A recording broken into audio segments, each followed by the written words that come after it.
Fala pessoal, tudo bem? Esse aqui é mais um Economia em 5 Minutos, podcast do Banco BV, comigo Carlos Lopes e com o Roberto Padovani.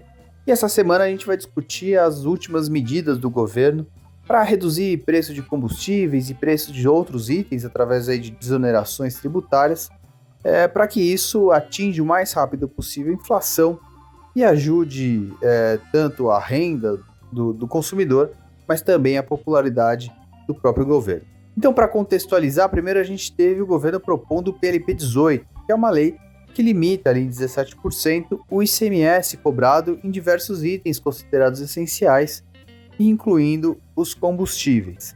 Essa lei ela já foi sancionada pelo presidente, ainda enfrenta muita judicialização, a gente falou um pouco disso no último episódio, mas deve caminhar aí para a implementação, ainda que em um grau menor, ainda que não em sua totalidade.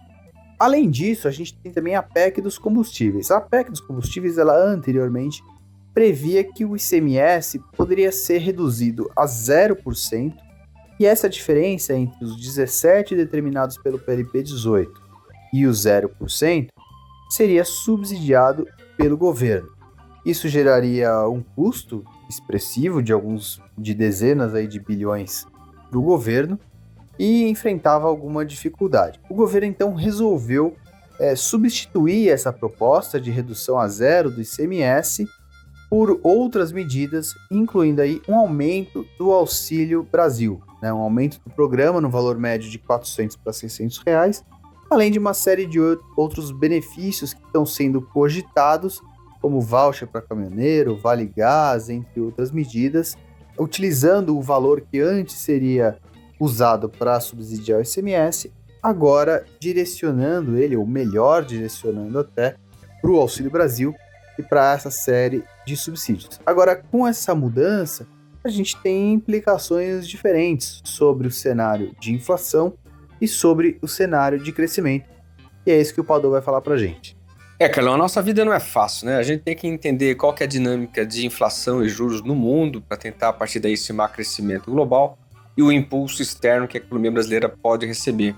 Mas tem fatores econômicos locais também, né? A gente tem que entender as condições de renda, crédito, confiança. Tudo isso afeta a PIB, portanto, afeta as principais variáveis da economia brasileira. Mas além dessas questões puramente econômicas, tem todas essas decisões políticas que vêm sendo tomadas aí num ciclo eleitoral e também influenciam o cenário macroeconômico. Só para a gente retomar a nossa conversa, a gente estimou que essa desoneração de impostos sobre combustíveis poderia reduzir a nossa inflação em 2022 em quase 1 ponto percentual. A gente estimava que o IPCA poderia fechar o ano na casa de 9,5%. Com essa desoneração, a gente passou a trabalhar com um cenário de inflação mais baixo, na casa de 8,5%. Da mesma forma, a gente estava entendendo que o PIB no terceiro e no quarto trimestres de 2022 poderiam ser PIBs negativos, que dariam um crescimento médio no ano ao redor de 1%. Mas essas medidas que estão sendo anunciadas mudam esse jogo. A gente provavelmente, sem zerar o ICMS sobre combustíveis, provavelmente vai ter um impacto inflacionário menor. Em vez de ser 1 ponto percentual, talvez seja 0,8%. O que não muda muito o cenário do ponto de vista da inflação. Talvez a gente tenha uma inflação levemente mais alta do que a gente imaginou.